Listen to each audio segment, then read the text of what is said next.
Salam kerahiman. Hari ini tanggal 14 Oktober. Sekedar pengumuman aja, informasi. Kalau ada Bapak Ibu yang sudah lihat tanggal 4 dan tanggal 7 Oktober, itu ada teman kita, Devosan Kerahiman juga yang sharing. Jadi kalau Bapak Ibu yang mendengar juga ingin membagikan pengalamannya dengan Tuhan, bisa WA saya. Nanti saya kasih nomor diary-nya. Nah, mungkin dari situ bisa menceritakan pengalaman bagaimana atau pengalaman hidup sehari-hari atau pertanyaan juga boleh supaya pertemuan kita bisa semakin kaya. Bisa hubungin saya di nomor WhatsApp saya 0812 9399 1242. Itu aja, kita mulai ya.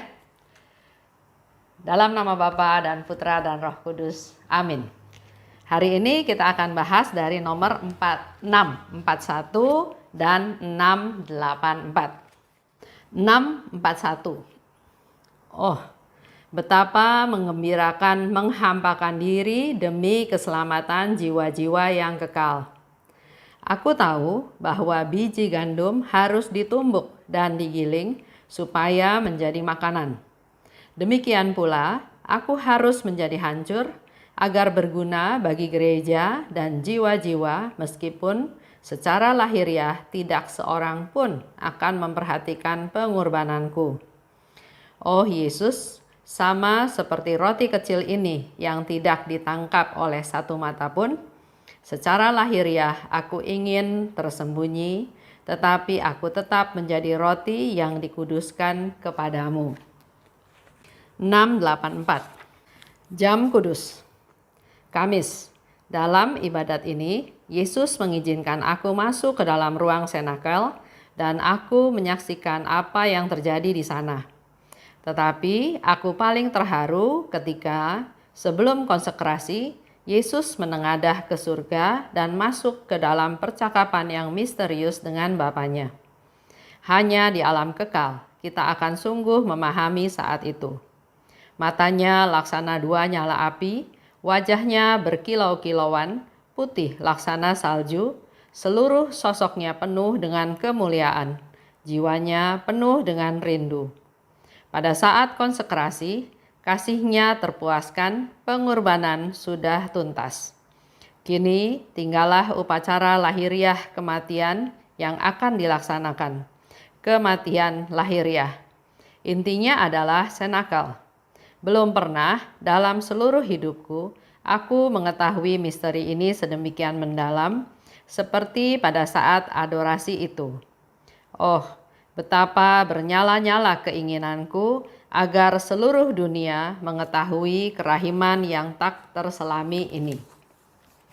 641. Dikatakan, betapa menggembirakan menghampakan diri demi keselamatan jiwa-jiwa yang kekal.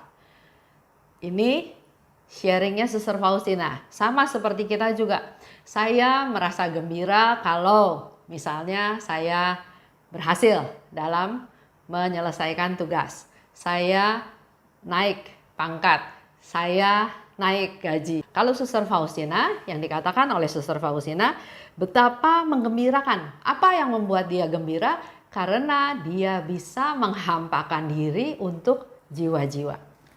Dia bergembira karena dia bisa berbuat sesuatu untuk orang lain. Apa yang menggembirakan hidup kita sekarang, ya? Kita punya suami yang baik, kita punya anak-anak yang sukses, anak-anak yang sekolahnya bagus hasilnya, atau apa? Ya, contoh ya, ada seseorang bilang, wah saya bahagia, saya gembira karena ternyata saya bisa punya suami seperti yang menjadi idam-idaman saya. Saya kalau sebelum saya menikah katanya ya, saya kalau lihat orang laki tipe seperti itu saya suka. Dan ternyata ada seorang laki-laki persis seperti yang dia dambakan, ternyata dia senang sama si perempuan ini ya. Jadi dia bersukacita, begitu gembira, dia udah gak peduli lagi yang lain. Tapi ternyata setelah 2 minggu menikah, suaminya udah hidup nggak benar, udah pergi sama wanita lain. Dia masih berusaha mempertahankan pernikahannya. Jadi dia masih berusaha bagaimana caranya supaya suami itu kembali. Memang suaminya kembali kalau lagi nggak punya uang. Tapi begitu dia punya uang, dia pergi lagi. Hal itu terjadi bertahun-tahun. Si istri terus bilang itu kebahagiaan saya. Suami saya yang seperti itu sesuai dengan idola saya, itu kebahagiaan saya. Jadi saya harus mempertahankan suami tersebut. Dengan segala macam jatuh bangun, dengan segala macam tingkah si suami, dia bilang saya harus mempertahankan kebahagiaan saya. Dan memang ternyata ibu ini pernah bilang bahwa walaupun suami saya menyia-nyiakan saya, tapi asal dengar suaranya aja saya sudah senang, saya sudah sukacita. Dalam perjalanan terus ya, akhirnya dia sampai ke satu titik. Bahwa ternyata kebahagiaan dia itu bukan karena punya suami ganteng. Bukan karena punya suami seperti idola dia waktu dia masih muda. Jadi dia mulai merubah cara berpikirnya. Bukan mengandalkan kehidupan duniawi. Karena ternyata sedemikian rupa dia mempertahankan pun dia jatuh lagi ke dalam kesedihan, jatuh lagi ke dalam kekecewaan. Banyak hal, bahkan dia pernah putus asa, kok kebahagiaan yang dia harapkan itu kok lari-lari terus. Sampai suatu hari dia mendapatkan satu pencerahan bahwa saya ini bodoh. Kalau saya mengandalkan kebahagiaan saya untuk nilai-nilai duniawi, karena sekarang dia lihat juga suaminya sudah mulai tua, sudah mulai jelek, sudah mulai usahanya juga bangkrut, sudah mulai miskin, hilang semua. Jadi pengharapan dia mengandalkan penilaian duniawi itu udah hilang sekarang. Nah, di sini dia diproses. Dia berpikir bahwa kalau saya mau bahagia, saya nggak boleh mengandalkan sesuatu yang sifatnya sementara. Secakep-cakepnya nanti tua juga peot. Sehebat-hebatnya, sekaya-kayanya, kalau usahanya bangkrut ya juga bisa bangkrut. Di situ dia mulai melihat bahwa saya salah. Saya berharap kepada sesuatu yang duniawi, yang sementara itu saya salah. Dia mulai mencari Tuhan. Dia mulai merenungkan firman Tuhan. Dia mulai mencari sukacita, kebahagiaan yang berasal dari Tuhan.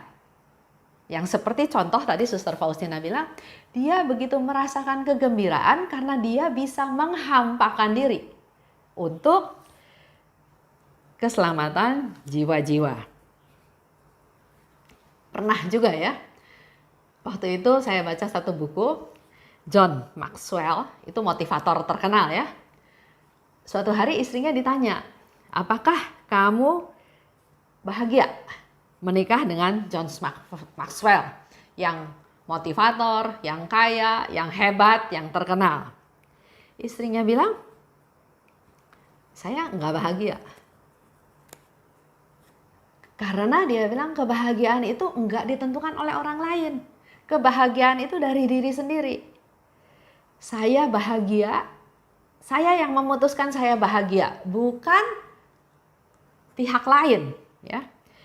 Seperti tadi Suster Faustina juga katakan ya, dia bahagia karena dia bisa menghampakan diri. Lanjut dikatakan lagi, menghampakan diri itu seperti biji gandum yang ditumbuk, yang digiling supaya jadi makanan. Dan dia juga tahu dia harus hancur agar berguna untuk gereja dan jiwa-jiwa. Begitu pula dengan kita semua.